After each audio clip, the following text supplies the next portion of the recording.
Welcome to the Curiosity Catalyst podcast. My name is Mitch South. So good to have you here. The purpose of this podcast is to be curious. Curiosity is the key that opens up the doors to possibility, which will open up a world of endless learning and discovery. Thank you guys so much for listening. Let's get into this episode.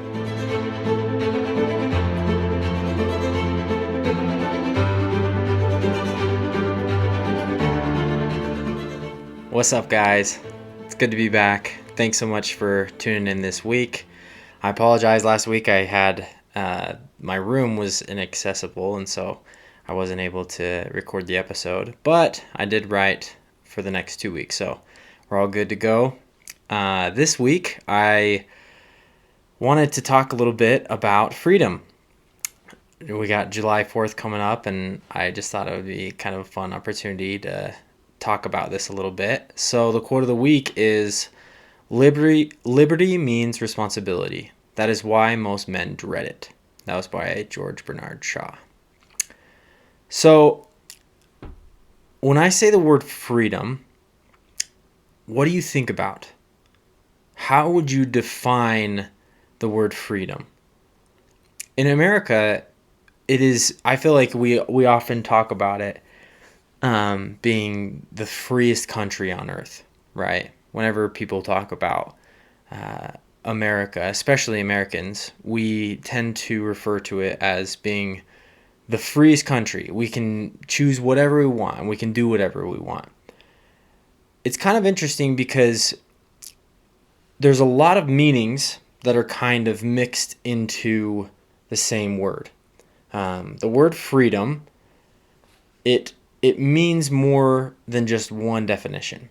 And so I looked it up. I looked up a bunch of different definitions, and it was really interesting. I got a few of them back, and I'll read a couple of them. So the first one says, the power or right to act, speak, or think as one wants without hindrance or restraint. This, for example, is kind of like the Bill of Rights. Freedom of speech, press, religion. That's just one of the things that we find as the bedrock of a free society, is being able to talk without having repercussions on every single thing you say. Obviously, there are things that you can't say. You can't incite violence, and you can't incite harm or tell people that the building is burning down when it's really not. That's against the freedom of speech. But that was the first definition. The second definition is the state of not being imprisoned or enslaved. So, for example, getting out of prison. When you get out of prison, I'm sure that you feel really free. You're in one room, in a box, and then one day you're out, and you have no restraint on where you can go. The next one is the state of being physically unrestricted and able to move easily. So if being let go of someone's grasp, if somebody has you in their arms and they let go, that's kind of this definition. The next one is the state of not being subject or affected by a particular undesirable thing. So a good example is high school. If you think about it, not being subject to go to high school is kind of a big deal for a lot of people, right? They don't want to have to go to high school. And so once you get out of high school, you're free of high school. Some people think of it as that. The unrestricted use of something, so having free reign on something. And then the last one that I wanted to read was the power of self-determination attributed to the will, the quality of being independent of fate or necessity. What does that mean? What does that mean to you? The power of self-determination attributed to the will. It's kind of an interesting definition, and we don't really hear it very often. So all of these definitions, they have value. They each mean a certain thing. And it's kind of a bit of a shame that we don't have words that describe each one of these meanings. In Russian, it's pretty easy to delineate between, so in English we say pride, right? If someone's prideful, we don't have a word to say like, I'm proud of my son, right? That person's prideful isn't a bad thing. What's really interesting is in Russian, they have two different words. They have, like you can tell your son, you say, "Я горжусь с тобой," which is like, I'm proud of you. And that's a good word. It's good to be proud of him in that way. And then there's гордыня, and that's like evil pride. And so it's really interesting how different languages have different words that encapsulate different meanings. But in English, the word freedom has a lot of different definitions and different meanings. And then we kind of mix. We like to mix those meanings. So when somebody says, "Oh, I'm free," really that doesn't tell you very much about what's going on, right? You don't know if they're free from prison. You don't know if they are free from someone just letting them go. You don't know if they're free for just being able to say what they want, right? It's kind of hard. You have to have some more context. And so to kind of differentiate between all of the other definitions and the last one, which was the power of self-determination attributed to the will, I'm gonna call all of the rest of them, the freedom to speak, to do what you want, to not be imprisoned, all those ones, I'm gonna call freedom. And the other one, I'm gonna call liberty. Okay, just for the sake of discussion, right? Instead of using the word freedom, I'm going to say liberty for the power of self-determination attributed to the will. Okay? So just remember that. Now, to explain this definition, I wanted to tell a quick little story. So a few years ago, I heard about this guy, and he was telling this story of when he was in high school. And he said that in high school, he was one of those guys where his parents, they pushed him to excellency in every single thing that he did, especially in his studies. Early in the morning, his mom would wake him up and he'd have to practice piano. And then he would have to go to school. And then in school, he was enrolled in the hardest classes that he could be enrolled in. And so after school, he would come home and he'd have hours and hours of homework. And his friends constantly got to go hang out. They got to go to parties. They got to be at each other's houses. And they didn't have to really worry about some of those hard classes because they just took easier ones. Or they didn't really care, right? C's get degrees. I heard that a lot, especially going through high school and then even more so in college. But so he had all of this responsibility as a young kid, and he said that he would look around at all of these other kids and he was so jealous of their freedom. By senior year, going through all of these things and being jealous all the way and almost kind of feeling like he was almost spiteful, right? He got to the end and he had perfect grades and had been offered a scholarship to almost every school that he'd ever dreamed of attending. Some of his friends around him, they didn't get any offers. They didn't get into college, period. And they didn't have his liberty. Some looked at him and they were jealous of his liberty, right? So before he was jealous of their freedom, but then they became jealous of his liberty. So he gets into Stanford, and he goes to Stanford, and once he gets into it, again, he's in a grind. This time, though, the temptations are a lot bigger. He isn't restrained by living at home with his parents trying to help him do everything, and everything around him is bigger and better. The parties are bigger, the distractions are bigger, there's girls, there's everything, right?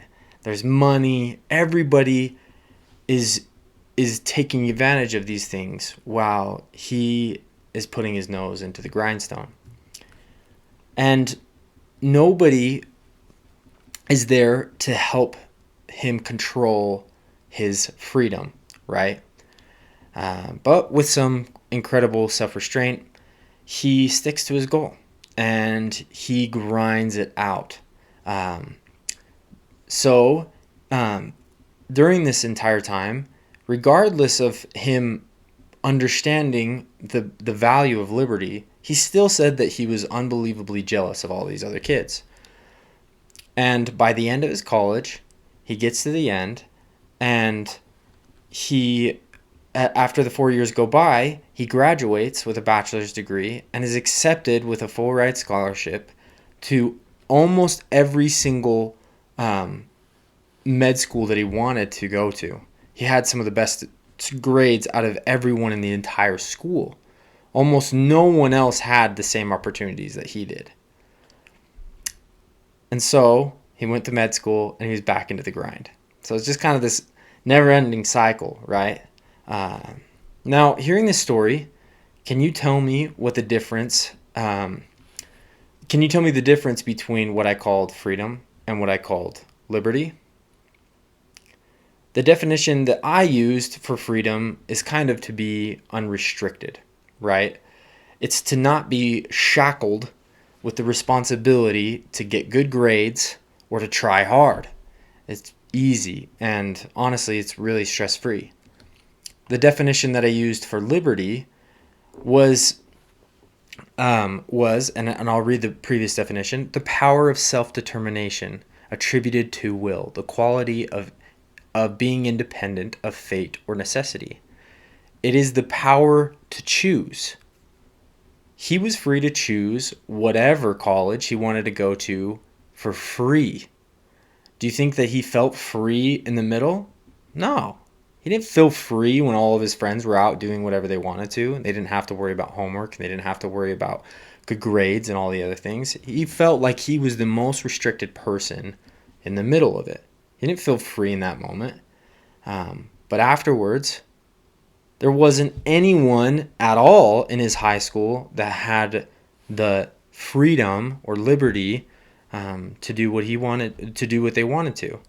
He had the power to choose almost anything that he wanted. Do you think that he felt free then? Of course. I mean, that's what's so interesting about the word freedom, is that a lot of times we think that it has the same meaning for every single definition, but it doesn't. So this is kind of the point that I'm trying to drive to. Where are you right now? Are you trading your power to choose in the future for immediate relaxation? Imagine yourself in a year if you could keep all of your goals. Now imagine yourself in 5 years. Now imagine yourself in 10.